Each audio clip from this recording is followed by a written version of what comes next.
Chers amis, avant d'entamer le sujet de ma conférence, je voudrais vous dire deux choses. D'abord, la première, ma joie d'être parmi vous ce soir, de voir parmi vous deux personnes qui me sont chères, l'archevêque de Toulouse, Monseigneur Le Gall, qui m'a fait la surprise d'être là ce soir, et l'abbé Ovila Brabant, qui est un prêtre du diocèse de Montréal, qui m'a connu quand j'avais 14 ans. C'était hier. Et deuxièmement, je voudrais m'excuser pour ma voix un peu difficile, pas très agréable à écouter, mais malheureusement j'ai été victime de l'acclimatisation du Colisée Pepsi, et donc vous voyez le résultat. Hier j'ai vu un médecin qui m'a donné comme thérapie le conseil suivant: faites comme les grands chanteurs, restez 24 heures sans parler. J'ai essayé de suivre son conseil, vous jugerez du résultat. Le dialogue de l'Église catholique avec l'islam, c'est une longue histoire et pas toujours très agréable. Les événements de 2001, septembre 2001, la présence croissante de musulmans dans nos sociétés occidentales, l'esprit conquérant qui se manifeste pour ses membres les plus violents par le recours au terrorisme, tout cela fait que l'islam s'impose et fait peur. Depuis ses origines, après une brève période de cohabitation pacifique, les rapports entre l'Église catholique et l'islam ont été, pour la plupart du temps, antagonistes. Mais voilà qu'avec Vatican II, les catholiques sont invités au dialogue. Vous connaissez sans doute, vous avez entendu parler de cette déclaration, la déclaration Nostra Aetate, qui est une des dernières déclarations du Concile Vatican II, qui dit ceci: l'Église regarde avec estime les musulmans qui adorent Dieu, un, vivant et subsistant, miséricordieux et tout-puissant, créateur du ciel et de la terre, qui a parlé aux hommes. Ils cherchent à se soumettre de toute leur âme au décret de Dieu, même s'ils sont cachés, comme s'est soumis à Dieu Abraham, auquel la foi islamique se réfère volontiers. Bien qu'ils ne connaissent pas Jésus comme Dieu, ils le vénèrent comme prophète. Ils honorent sa mère virginale Marie et parfois même l'invoquent avec piété. De plus, ils attendent le jour du jugement où Dieu rétribuera tous les hommes ressuscités. Aussi ont-ils en estime la vie morale et rendent-ils un culte à Dieu, surtout par la prière, l'aumône et le jeûne. Donc, nous sommes passés, je dirais, de la confrontation au dialogue, du moins en ce qui nous concerne. Mais avant de vous parler de ces relations entre l'Église catholique et l'islam, je crois qu'il est important de définir d'abord qu'entend-on par la parole islam, car il y a plusieurs manières de la comprendre. L'islam peut être la religion donc qui a été prêchée par le prophète Mohammed, qui est la soumission à Dieu. L'homme est absolument terrifié, accablé par la majesté de Dieu. Vous savez, ce geste magnifique des musulmans quand ils prient avec leur corps courbé sur le sol. Bon, d'ailleurs, en arabe, islam veut dire soumission. Alors, c'est l'islam religion. Puis, il y a l'islam qui est une civilisation bien typée du 7e siècle jusqu'à aujourd'hui, avec une aire géographique bien déterminée, de la Mauritanie à l'Indonésie. Et puis, il y a l'islam qui est la communauté des peuples qui pratiquent la religion et qui participent de cette civilisation. Alors que nous, évidemment, nous faisons toujours donc ces trois acceptions, islam religion, islam civilisation, islam communauté de peuples, sont souvent d'ailleurs vécues par les musulmans comme un tout. Alors que nous, en christianisme, nous distinguons toujours la religion, le christianisme, et la civilisation, la chrétienté. Dans les propos que je vais tenir, évidemment, je vais parler de l'islam religion.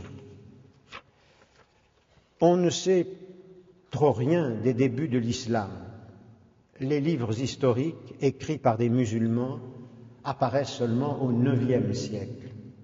Le plus ancien événement qui met en contact l'islam avec l'Église est la conquête arabe, pratiquement aux environs de l'année 634, qui concerne le Moyen-Orient, l'Égypte, la Perse, les rives du bassin méditerranéen et l'Espagne, c'est-à-dire majoritairement une population chrétienne. Avant cette époque, la tradition relate qu'en 569 ou 570, naît à la Mecque Muhammad. Muhammad est un homme qui a un sens religieux très profond et qui est frappé par le désordre religieux qui l'entoure, le polythéisme et l'idolâtrie. La Mecque, vous savez, est un centre caravanier, donc où se croisaient différentes traditions religieuses, culturelles, ethniques. Et ce centre caravanier possédait un lieu de pèlerinage autour du temple de la Kaaba et sa pierre noire que l'ange Gabriel aurait apportée à Abraham, qu'il aurait consacrée à Dieu. Les icônes de Jésus et Marie furent attachées à l'intérieur de cette pierre. Donc on se trouve face à un ensemble disparate, un mélange de représentations sacrées avec des éléments juifs et chrétiens. Donc, dès le début, d'ailleurs, le prophète et ses adeptes se considèrent un peu comme les fondateurs du post-christianisme. La religion qu'ils prêchent est la dernière religion qui purifie le judaïsme et le christianisme pour les supprimer et donc les remplacer. Mohammed, le 22 décembre de l'année 609 ou 610, dit avoir été illuminé par l'archange Gabriel. Et une seconde visite aura lieu 3 ans plus tard. Mohammed va alors commencer à prêcher et à prophétiser, et ainsi va naître le Coran donc qui est une lecture ou une récitation déclamatoire. Et il dit que ce sont les paroles mêmes qu'il a entendues de Dieu, qu'il a pratiquement consignées par écrit. En réalité, le Coran va être conservé d'abord par la tradition orale et il sera rédigé bien après la mort de Mohammed entre 644 et 656 dans la version actuelle que nous connaissons pendant 20 années durant. Il comporte 114 sourates, qui sont des chapitres, si vous voulez, regroupés en plusieurs sections, dont nous avons la purification, la charité, l'unicité divine, le rejet du paganisme, la création et la résurrection, qui est le premier groupe. Ensuite, nous avons, dans un second groupe, la réaffirmation de l'unicité de Dieu, la lutte contre le polythéisme et les récompenses dans l'au-delà. Et enfin, nous avons la troisième partie, l'organisation de la nouvelle communauté musulmane. Alors, comme vous savez, le Coran est la source de la loi, il domine la théologie et il organise également la vie sociale. L'islam, comme je disais, qui veut dire soumission à Dieu, comporte 5 pratiques rituelles, les 5 piliers de la foi islamique, qui sont la profession de foi en un Dieu unique, la prière, l'aumône et le jeûne, à quoi s'ajoute le pèlerinage à la Mecque. Donc il s'agit d'une dogmatique claire, un culte précis, une morale sans complication. Après la mort de Muhammad, le 8 juin 632 à Médine, sa succession est disputée. Des courants se créent, nous avons déjà les premières divisions entre sunnites et chiites, donc une division qui existe encore aujourd'hui, et le successeur de Mahomet, Omar, est un conquérant dans l'âme et comme les terres à conquérir étaient chrétiennes, eh bien il va se lancer dans de grandes opérations militaires dont les chrétiens vont avoir malheureusement à souffrir. Une déferlante, on peut dire, va s'abattre en particulier sur la Méditerranée jusqu'à Poitiers où Charles Martel arrêtera les envahisseurs en 732. Pour vous donner une idée, songez qu'en 80 ans, 600 diocèses chrétiens ont disparu. Il faut dire évidemment que les conquérants ont bénéficié des divisions qui déchiraient les communautés chrétiennes, les sectes, les hérésies, la corruption aussi, Tout cela, l'ignorance religieuse, tout cela a favorisé évidemment le succès de cette déferlante. En même temps, l'islam va s'étendre à l'Est, en Inde, en Asie, en Afrique. Il faut dire évidemment que tout n'a pas été négatif. Par exemple, il y a eu la rencontre avec le christianisme en Égypte et en Syrie qui a enrichi la culture des musulmans. La philosophie grecque en particulier a fécondé leurs pensées, si bien qu'on peut parler aussi d'une culture arabe. Et petit à petit, les musulmans vont devenir les concurrents de l'Occident chrétien. L'âge d'or de la culture arabe va se terminer au XIIe siècle. Les invasions, les guerres, les croisades ont contribué à cette fin de la culture arabe. Mais le prestige politique des musulmans, lui, va continuer. Nous avons la prise de Constantinople en 1453, des incursions turques dans les Balkans qui vont durer de nombreuses années. Vous savez que les Ottomans arriveront jusqu'au mur de Vienne en 1683. Seule l'évolution de la technique moderne et la politique coloniale de l'Angleterre et de la France susciteront dans le monde islamique, après plusieurs défaites, un sentiment d'infériorité culturelle, technico-scientifique et politique. Il va falloir attendre la moitié du XXe siècle pour que l'islam reprenne confiance en soi, avec la richesse de l'or noir, l'augmentation des conversions en Afrique et la conviction d'avoir à prendre la succession du christianisme en Occident en pleine décadence. Beaucoup de musulmans, alors et encore aujourd'hui, considèrent leur religion comme une espèce de via media entre capitalisme et socialisme, entre matérialisme occidental et spiritualité asiatique.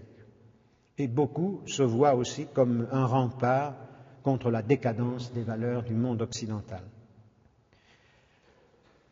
Depuis le début, les musulmans ont adopté une attitude sceptique envers la foi chrétienne. Ils ont mis d'abord en doute l'authenticité des évangiles.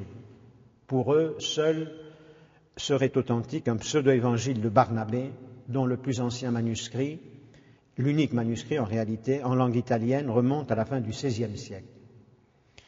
Les mystères chrétiens sont pour eux inacceptables. La Trinité, qui fait dire que nous adorons trois dieux, l'incarnation, Jésus ne serait pas mort sur la croix, c'est un sosie qui serait mort à sa place, ne sont qu'une manière subtile d'introduire en Dieu la multiplicité, donc le polythéisme. L'Église n'est qu'une puissance temporelle. Pour eux, il est très difficile de comprendre la différence, comme je disais tout à l'heure, entre Église, christianisme et chrétienté. Tout état de tradition chrétienne est pour un musulman en réalité un état chrétien et l'Église est l'expression du pouvoir qui le régit. Et enfin, ils ont toujours accusé les chrétiens d'avoir été infidèles au message de Jésus. Pour eux, seuls les moines trouvent grâce à leurs yeux. Et il y a de très belles pages dans la littérature islamique où on voit l'impression extraordinaire que les moines chrétiens ont fait sur les premiers visiteurs musulmans dans le désert de ce qu'est aujourd'hui l'Arabie saoudite. À l'époque, il y avait des communautés monastiques qui vivaient là et qui étaient habillées de blanc.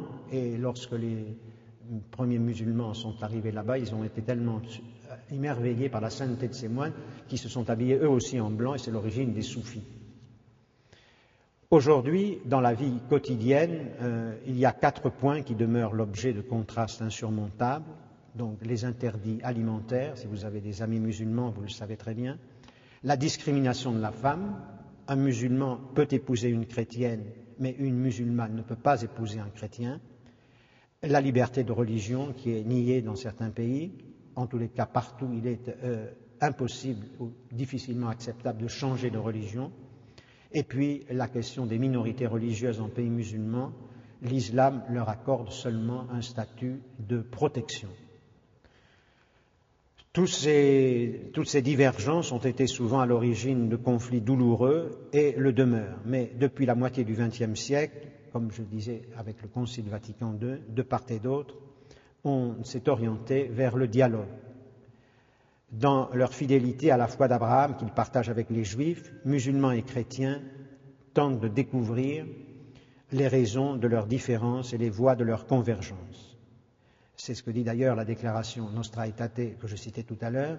si au cours des siècles de nombreuses dissensions et inimitiés se sont manifestées entre chrétiens et musulmans, le Concile les exhorte tous à oublier le passé et à s'efforcer sincèrement à la compréhension mutuelle. Ce qui fait que nous sommes invités au dialogue, je dirais même dans le monde d'aujourd'hui, nous sommes condamnés au dialogue. Mais alors, qu'est-ce que le dialogue ? Bien, le dialogue, c'est la recherche d'une intercompréhension entre deux sujets en vue d'une interprétation commune de leur accord ou de leur désaccord.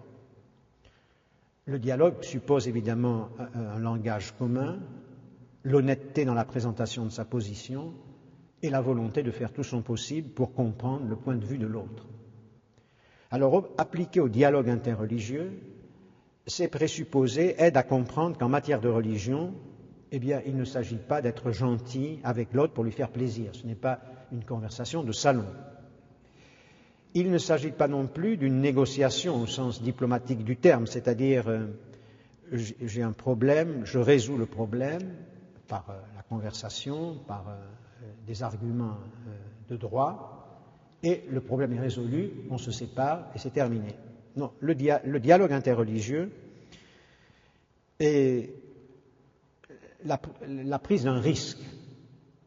J'accepte non pas de renoncer à mes convictions personnelles, évidemment, mais j'accepte de me laisser interpeller par les convictions d'autrui.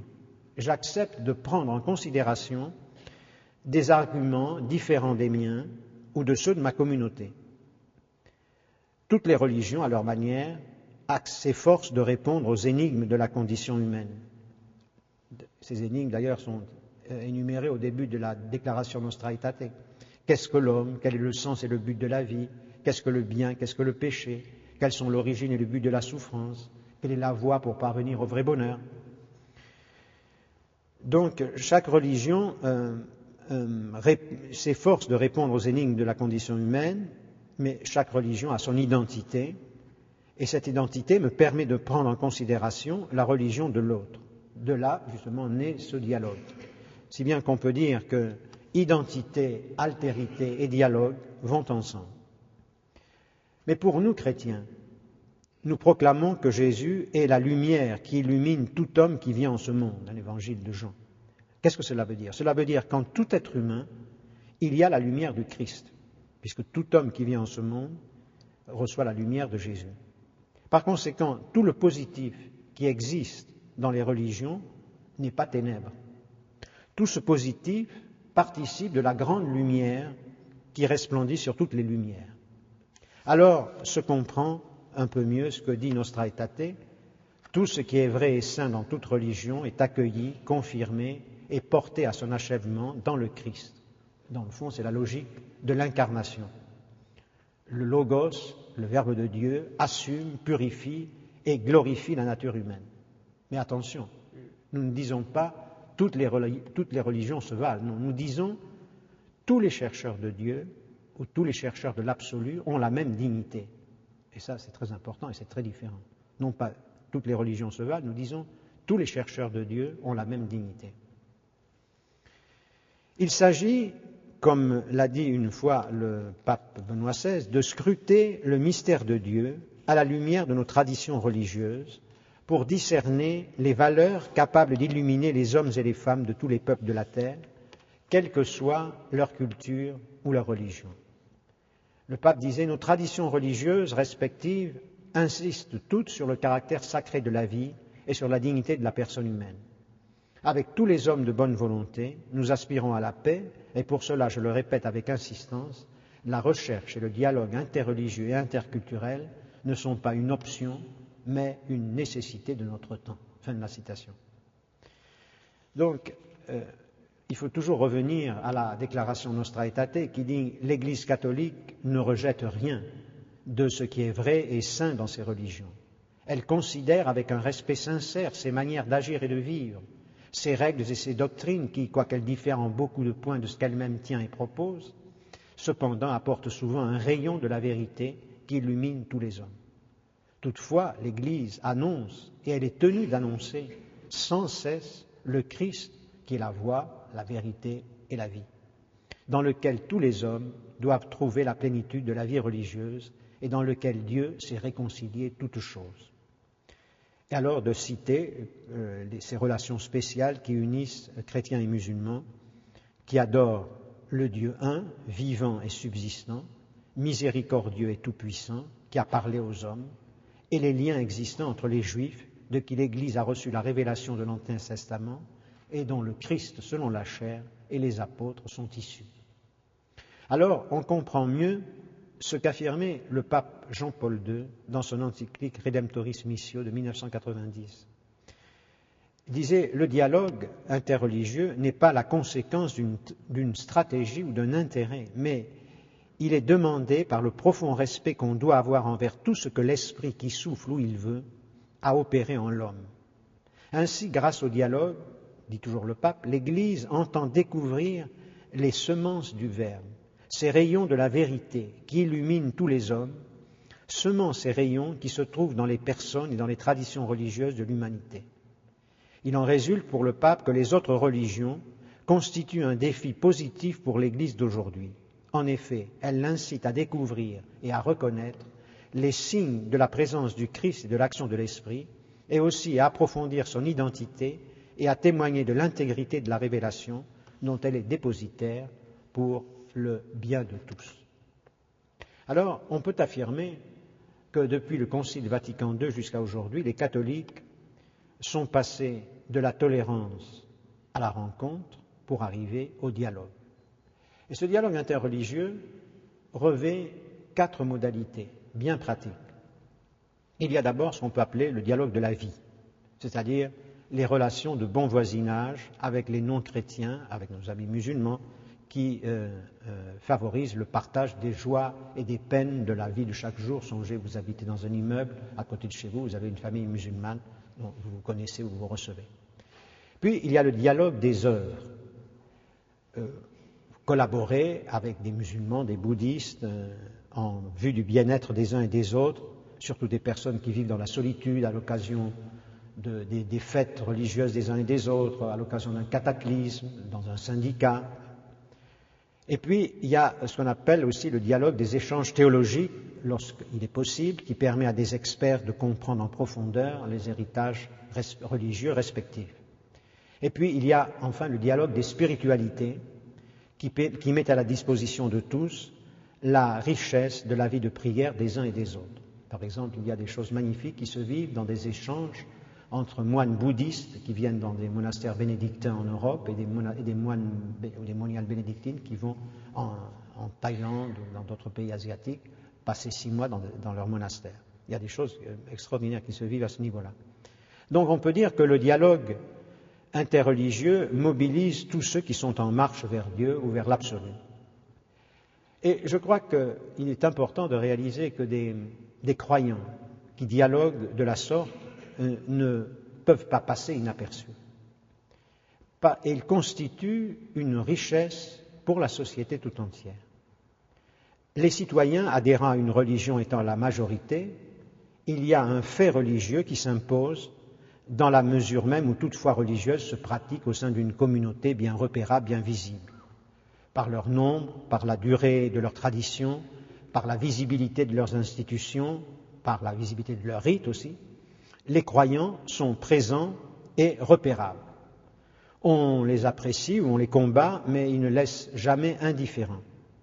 Ce qui amène d'ailleurs les responsables des sociétés à s'entendre avec les communautés de croyants sans se confondre et à se fréquenter sans s'opposer.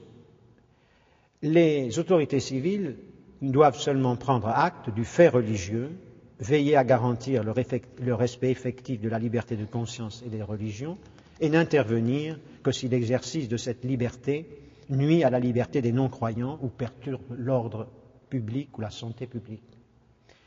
Mais je dirais que plus positivement, les responsables des sociétés ont tout intérêt à favoriser le dialogue interreligieux et à puiser dans le patrimoine spirituel et moral des religions nombre de valeurs qui sont susceptibles de contribuer à l'harmonie des esprits, à la rencontre des cultures, à la consolidation du bien commun.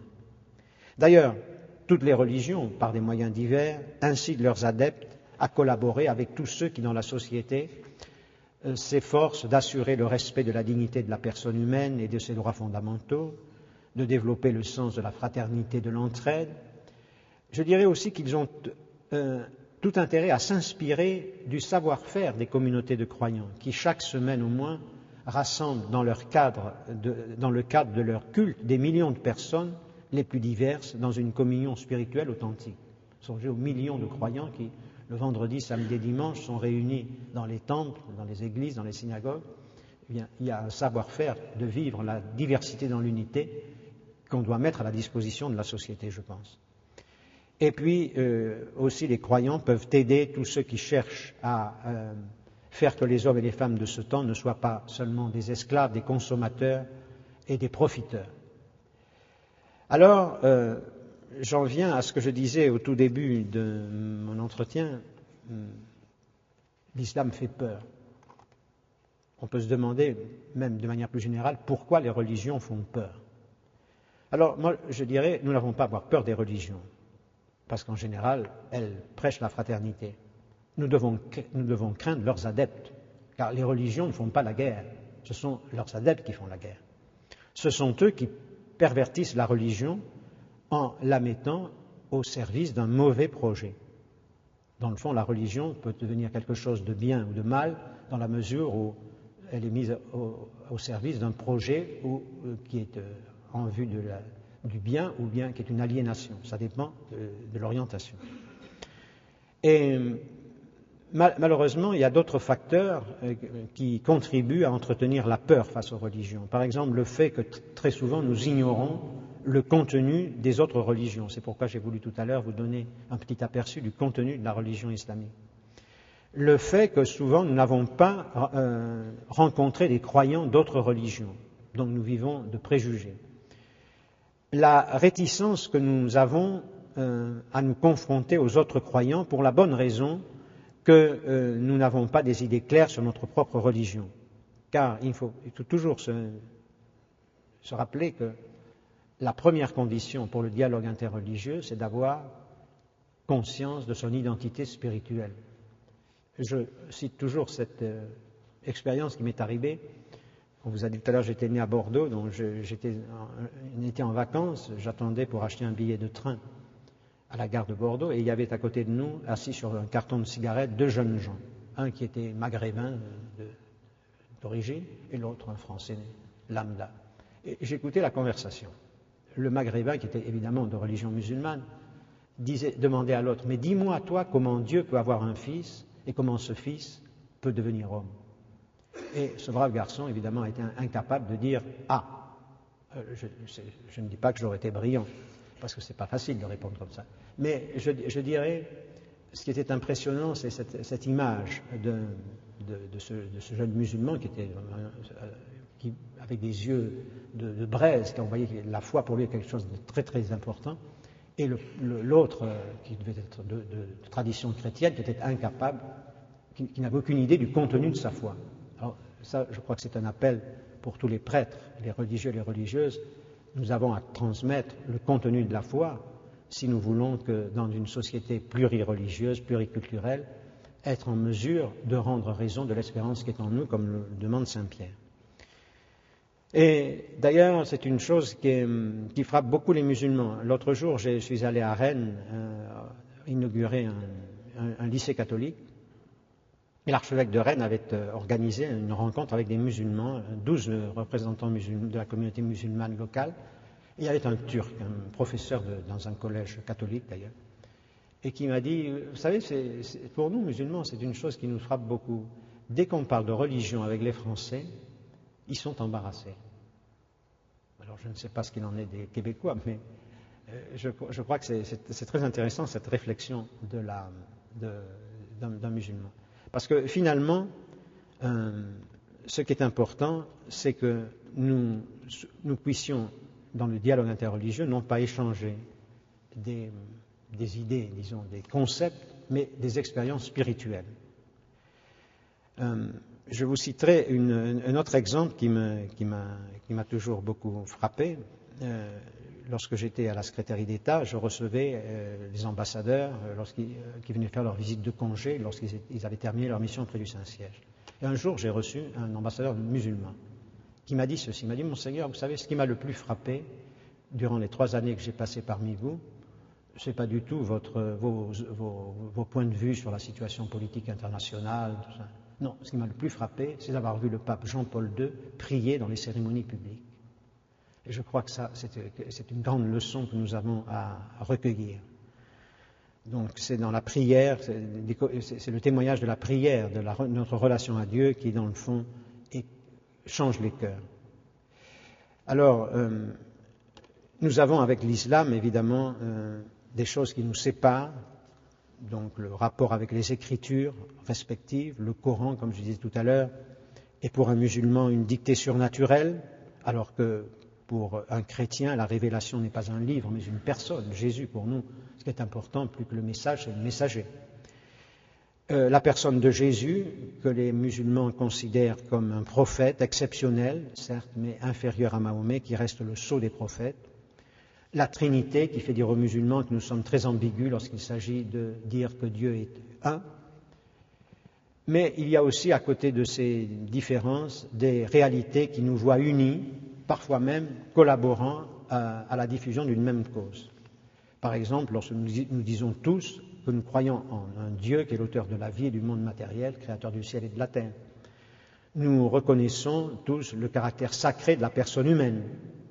Par exemple, ça nous a permis, au sein des Nations Unies, de collaborer avec les délégations des pays musulmans lorsque, il y a quelques années, certaines délégations occidentales voulaient qu'on inscrive la maternité parmi les maladies mondiales. Et également, ça nous permet aussi de collaborer ensemble pour la défense du caractère sacré des symboles religieux, la fameuse question des caricatures. Donc, je crois que si l'on est à la fois conscient de ce qui nous sépare et de ce qui nous rassemble, eh bien, un climat propice s'établit peu à peu. C'est un peu l'expérience que j'ai après cette année de responsabilité au sein de ce Conseil. Lorsqu'on s'écoute, lorsqu'on se regarde, lorsqu'on devient un peu amis, eh bien, il est capable, on peut faire un bout de chemin ensemble. Évidemment, je ne dis pas qu'il ne faut pas être trop candide, mais comme a dit le pape Benoît XVI en Turquie, nous sommes appelés à travailler ensemble afin d'aider la société à s'ouvrir à la transcendance en reconnaissant au Dieu Tout-Puissant la place qui lui revient. Alors, je crois effectivement que ce dialogue interreligieux, à part le fait qu'il nous permet de mieux connaître les uns les autres, de mieux approfondir sa foi, est aussi un service que nous rendons à la société.